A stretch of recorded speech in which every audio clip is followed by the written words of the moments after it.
Cuando Dios creó el mundo y acabó su obra, vio que todo era bueno en gran manera. Lo dice así Génesis 1:31.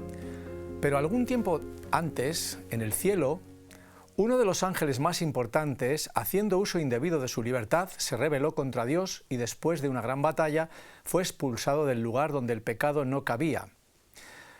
Apocalipsis 12:7 dice que hubo una gran batalla en el cielo y Miguel y sus ángeles luchaban contra el dragón, y luchaba el dragón y sus ángeles, pero no prevalecieron, ni se halló lugar para ellos en el cielo. Es decir, no pudieron continuar allí, no prevalecieron, y por eso hubo que expulsarlos. Así que fue lanzado fuera el gran dragón, la serpiente antigua, que se llama Diablo y Satanás, el cual engaña al mundo entero. Fue arrojado a la tierra y sus ángeles fueron arrojados con él. Bien, este pasaje tremendo nos habla de algo importante en el mundo. Tenemos aquí con nosotros el mal. El mal es algo que existe desde el origen, y el origen de ese mal para nosotros es un absoluto misterio. Todavía no nos explicamos, pero algún día las personas que sean creyentes pueden pensar que en el cielo les será explicado todo este asunto del origen del mal, del origen de Satanás y el origen de que tengamos que morir porque el pecado trajo como consecuencia la muerte. Este personaje es llamado en Apocalipsis dragón, y en el versículo 9 especifica bien quién es. Ese dragón, dice, la serpiente antigua, que también se llama Diablo o Satanás. Así que ya tenemos localizado al jefe de esta rebelión. Es ni más ni menos que el propio demonio. Su elección y su apuesta por la mentira y el orgullo trajeron al mundo todos los problemas que hoy tenemos. En la Biblia, el tema del pecado es muy importante y presenta el origen y el desenlace en el primer libro y en el último de sus páginas. En el Génesis nos presenta la entrada del pecado a través de la desobediencia del hombre, y en Apocalipsis nos presenta cómo se desarrollará la victoria final y quién ganará esa batalla. Si Dios es el creador, ¿podríamos pensar que Él dio origen al pecado, tal como hoy lo conocemos? ¿Y qué definición da la propia Escritura de lo que es el pecado?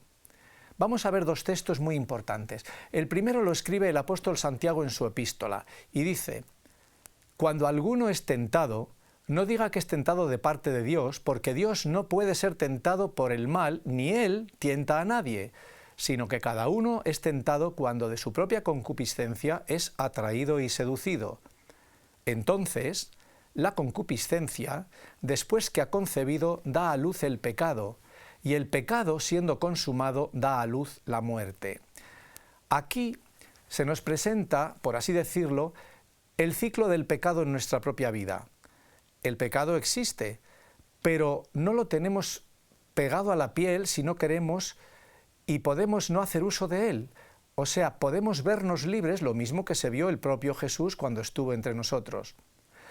Pero según este texto, Dios no tienta a nadie, sino que cada uno en su propia concupiscencia es tentado, es decir, sus propias atracciones hacia aquello que es malo, que es seductor, que realmente no conviene, pues solo Él es dueño de ceder o de resistir.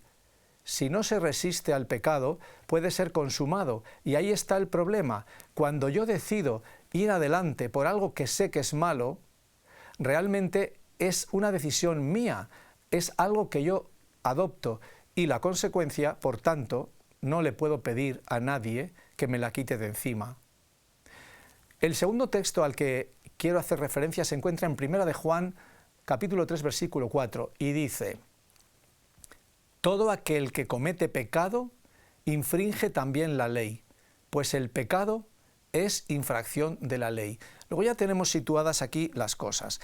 Vuelve a salir la ley a relucir, cada texto, cada estudio que hacemos, la ley es básica, es fundamental, es aquello por lo cual nos medimos frente al pecado, y si yo infrinjo la ley, si yo me la salto a la torera, pues estoy cometiendo pecado.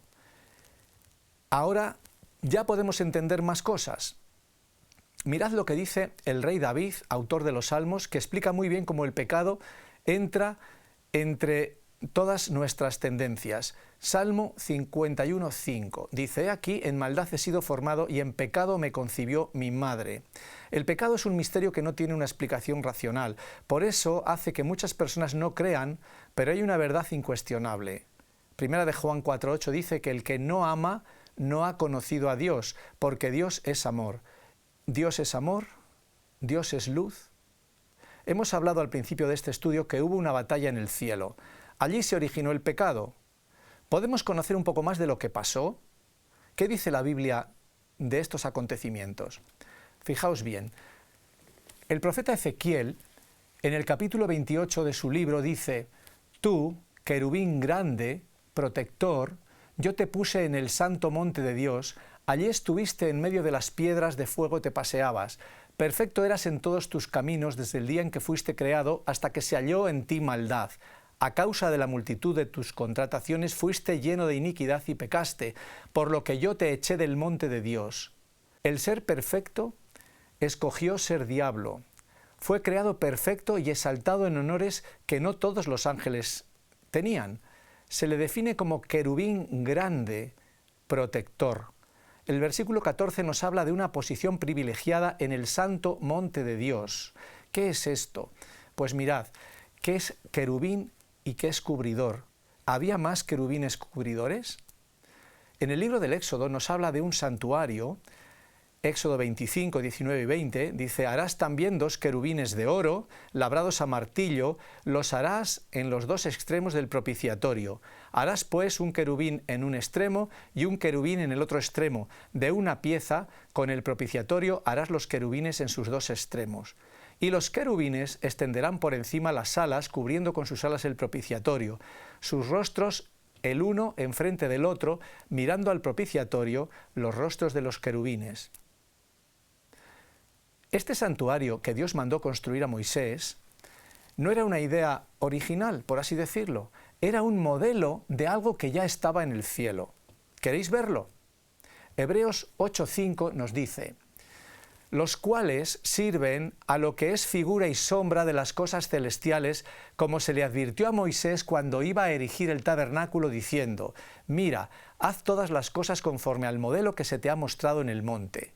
Y añade en el capítulo 9, porque no entró Cristo en el santuario hecho de manos ni figuras de hombres, figura del verdadero, sino en el cielo mismo, para presentarse ahora por nosotros ante Dios. Y Apocalipsis 11:9 dice, añade por otro lado que Juan vio, y el templo de Dios fue abierto en el cielo, y el arca de su pacto se veía en el templo, y hubo relámpagos, voces, truenos, terremotos y grande granizo. El arca de Dios se veía en el templo del cielo. Y dice que el templo de la tierra era copia del que se le mostró a Moisés en el cielo. Luego, realmente, si aquí hemos hablado de 2 querubines que cubrían el propiciatorio, que era la tapa que cubría el arca de la alianza, dentro de la cual estaban los mandamientos de la ley de Dios guardados aquí, con maná y con la vara de Aarón, aquí en la tierra. Esto era muestra o copia de lo que había en el cielo, es decir, un propiciatorio, un altar, un ara, y los querubines encima adorando con los rostros bajos.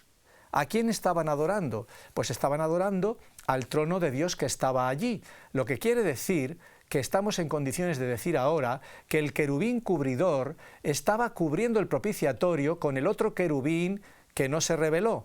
En este propiciatorio está el trono de Dios, así que Lucifer estaba en un lugar cercano al trono como no había otro. La soberbia y el carácter de Dios eran el blanco de todas las acusaciones de este ángel especial que pretendió ser igual a Dios Padre por encima de Jesucristo su Hijo. Lo cierto es que no se quedó solo con su rebelión, fue secundado por 1/3 de los ángeles del cielo. Y esto no lo digo gratuitamente, lo podemos también demostrar con la Biblia. Volvamos al texto mencionado en Apocalipsis 12:7. Dice, Hubo una gran batalla en el cielo, Miguel y sus ángeles lucharon contra el dragón y lucharon el dragón y sus ángeles, pero no prevalecieron ni se halló ya lugar para ellos en el cielo. El texto ya lo hemos leído antes.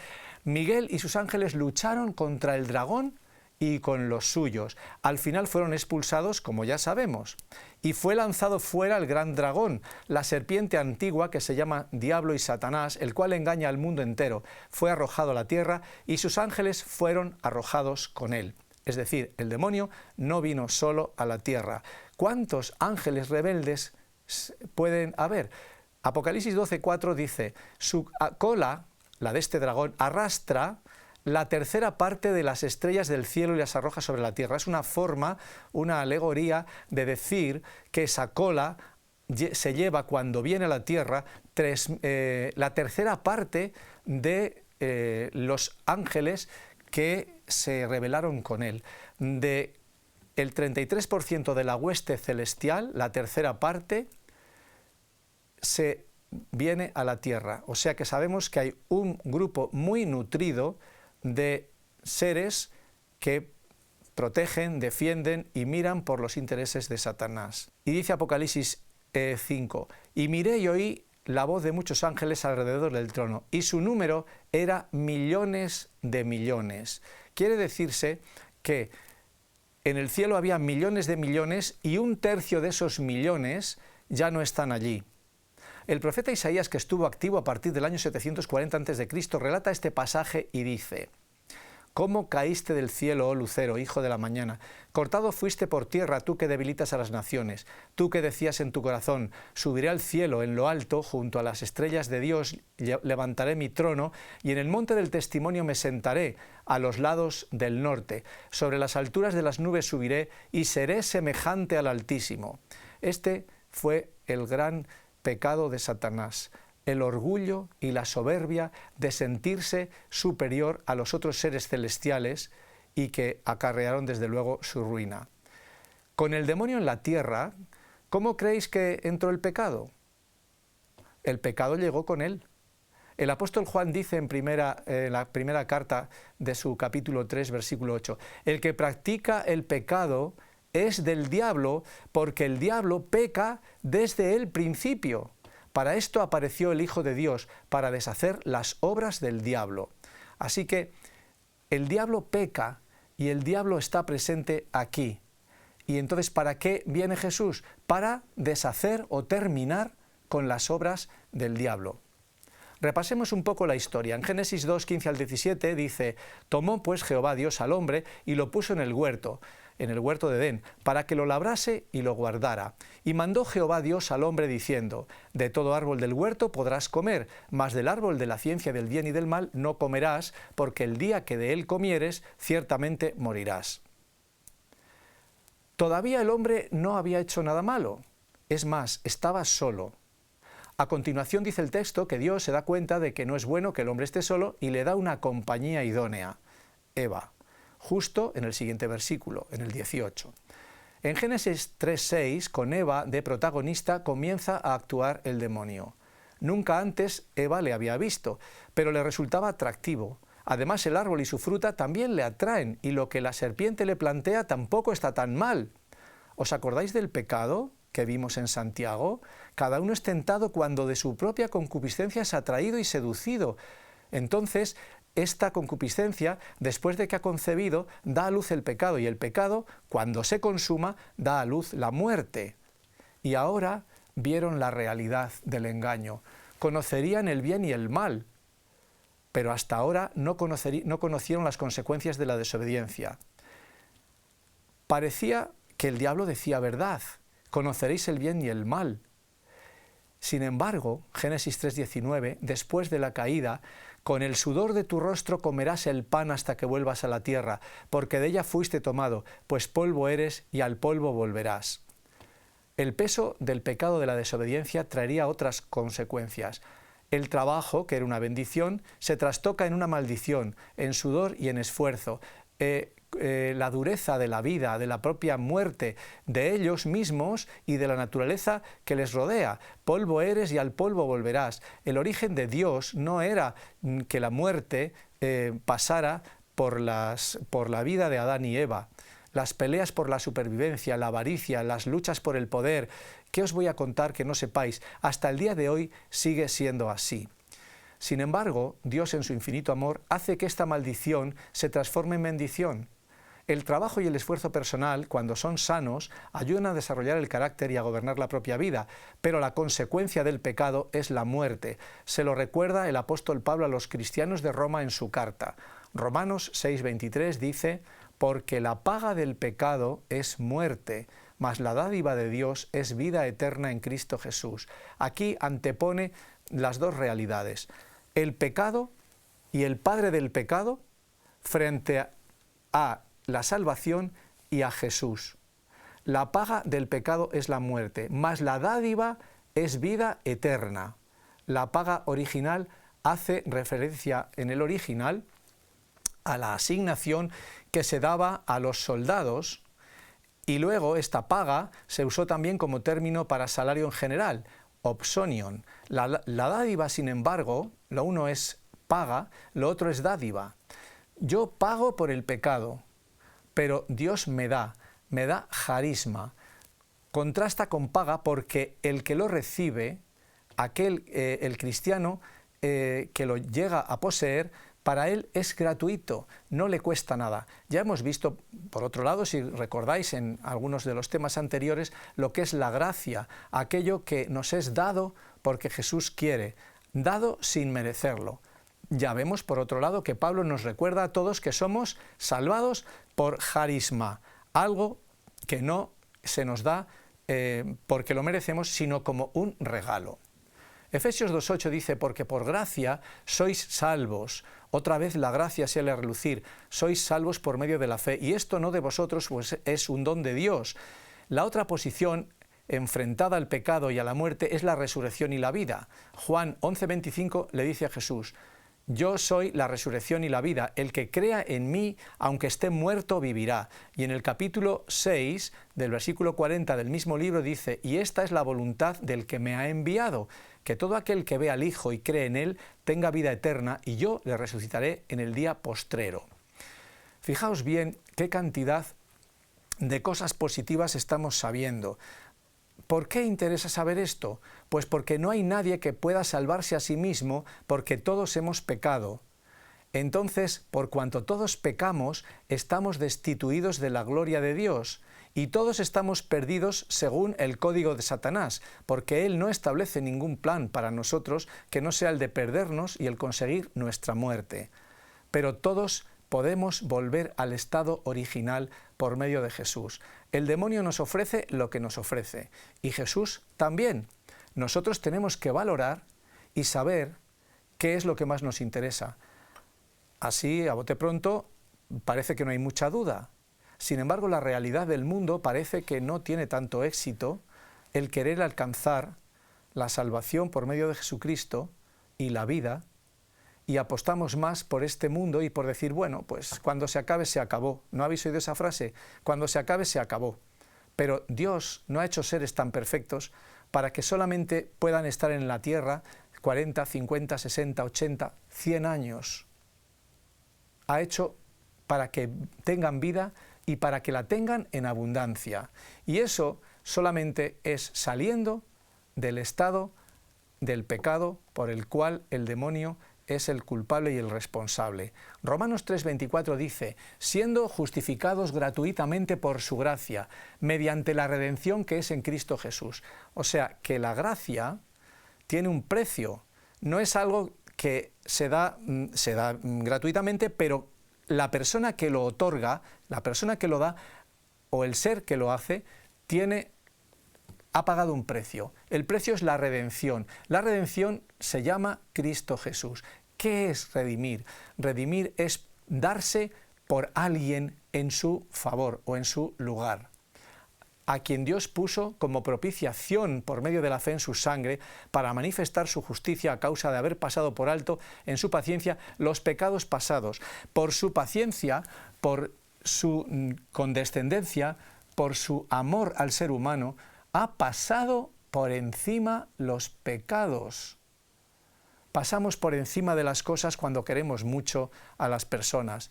volviendo al símil de los padres y los hijos, hacemos cosas cuando somos pequeños, o a veces no tan pequeños, y nuestros padres dicen, mira, no te lo voy a tomar en cuenta, vamos a pasar página porque... y empezamos de nuevo. Esto es lo que hace el Señor con algo tan importante como es nuestra vida futura. Entonces esto hay que tenerlo en cuenta y no hay que despreciarlo, porque hay una solución. Nosotros podemos vernos metidos en el pecado, podemos encontrar placer en ello. La vida tiene etapas bonitas, bellas, dedicadas al placer, al desenfreno si queréis, y bueno, la juventud especialmente, que tiene la pujanza de la vida y que tiene ya más conocimiento, pues es feliz haciendo esto, y realmente lo hace todo el mundo. Yo voy a ser un bicho raro porque empiezo a pensar que me tengo que salir de este círculo donde todo el mundo va en masa y yo tengo que ser una cosa diferente. Por tanto, dice Romanos 5:12, como el pecado entró en el mundo por un hombre y por el pecado la muerte, así la muerte pasó a todos los hombres por cuanto todos pecaron. Y Dios muestra su amor para con nosotros en que siendo aún pecadores, Cristo murió por nosotros. Jesús no murió por seres santos, por personas que lo van a hacer todo bien. Jesús sabía por quiénes moría.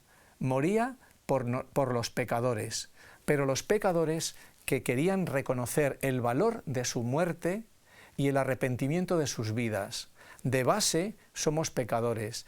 Dios, creador nuestro, que nos hizo sin pecado, tuvo que soportar la rebelión por respetar la libertad del demonio, pero su amor lo supera todo. Dios podría haberse cargado en la batalla aquella en el cielo y en vez de echarlo fuera haberlo destruido. Sin embargo, por darle libertad, por respetar esa libertad que Dios respeta a todos, por eso hoy nos deja tomar decisiones a nosotros. No nos dice, haz esto porque yo te lo mando. Si yo no quiero, no lo hago. La consecuencia es para mí, pero Dios no me impone nada. Yo quiero hacerlo porque quiero alabar y sentirme cercano de Él y protegido por Él. Pero yo puedo hacer lo que quiera. Yo puedo coger una pistola, porque es algo muy plástico, y dedicarme a cargarme a la gente. ¿Qué consigo con ello? Pues que me cojan y me ajusticien, metiéndome en la cárcel para toda mi vida, o condenándome a la cadena perpetua, o poniéndome una inyección letal, depende de qué parte del mundo se produzca el hecho. Eso es lo que pasa hoy. Entonces, Jesús sabe por quién ha venido, por seres que muchas veces no se puede dar la cara. Y nosotros estamos aquí porque Jesús da la cara por nosotros, aunque no nos lo merezcamos. Su amor lo supera todo. Por eso, Juan 3:16 escribe el texto que asegura la felicidad eterna a todo aquel que cree. Y dice así, porque de tal manera amó Dios al mundo, que ha dado a su Hijo unigénito, para que todo aquel que en Él cree no se pierda, mas tenga vida eterna. Esto es importante tenerlo en cuenta, porque el pecado está en el mundo, pero también está la salvación. También está Jesucristo contrapesando, y pesa mucho más la muerte vicaria de Jesucristo que el valor del demonio y lo que ofrece. Tenemos que ser conscientes que nuestras vidas están en manos del Creador, del que nos creó, porque Dios nos creó a todos, a los creyentes y a los que no creen.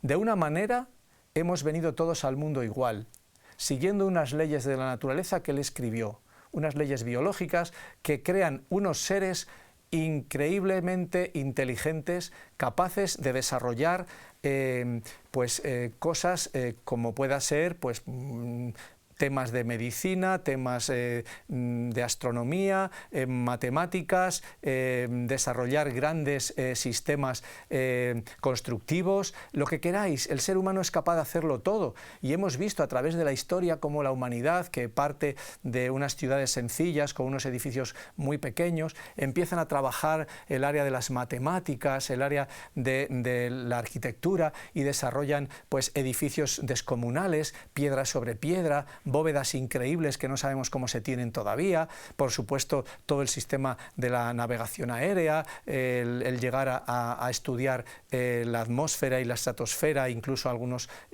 planetas o satélites, etcétera, etcétera, etcétera. Un ser así no puede ser que esté hecho para morir a continuación y que se acabe todo. En la Biblia habla de otra vida, para personas que se arrepienten del pecado, que admiten que Jesús puede librarlos de esa muerte, pero ellos tienen que poner de su parte el hecho de que tienen que salir de ese pecado. Que si caen una vez, no pasa nada, se puede pedir perdón y volver a empezar, pero sabiendo que hemos caído y que hemos pecado. Lo que no se puede hacer es seguir en la vida como eso es normal, esto es normal. Que yo ahora tengo que engañar a Hacienda, bueno, no pasa nada, si lo hace todo el mundo. Que ahora tengo que hacer daño a un vecino quitándole algo que le corresponde a él, pero que yo sé que puedo hacerlo porque hay por alguna triquiñuela legal o algo por el estilo y se lo quito. Ese tipo de prácticas no caben en una persona cristiana. Son ejemplos burdos que estoy poniendo, pero me estáis entendiendo porque son tan cotidianos. Por supuesto, pues estafar, aprovecharse del dinero y de la circunstancia en la que yo me estoy moviendo ahora, que puedo hacerlo, y con las famosas mordidas y todas estas cosas que salen por ahí, que son términos que se están acuñando para personas que presuntamente dicen, y etcétera, etcétera. Todo esto en una sociedad como la nuestra cabe, en el cielo no. Y es una pena que muchas de estas personas dicen que son creyentes y lo dicen públicamente, que son creyentes. ¿En quién creen? Si están haciendo más daño o más de acuerdo con el demonio que otra cosa, pues creerán en el demonio, obviamente. Y el demonio manifiesta su obra a través de ellos, y lo vemos, la cantidad de personas dañadas y perjudicadas que puede haber por esto.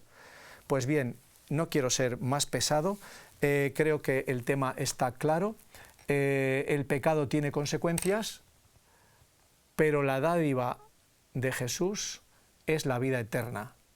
Escojamos nosotros a quién sirvamos y escojamos nosotros qué solución tendremos para nuestra vida. Solo nosotros somos capaces de hacerlo. Tenemos libertad para coger esto o lo otro. Simplemente escojamos bien. Cuando vamos a adquirir algo, estudiamos bien lo que es mejor en relación calidad-precio, la prestación para lo que quiero, qué me va a dar de sí. La vida eterna te da todo, y Jesucristo también. Así que espero que pienses en tu vida y que tus pecados te sean perdonados y restituida la vida eterna en el momento que sea oportuno. Gracias y hasta el próximo día.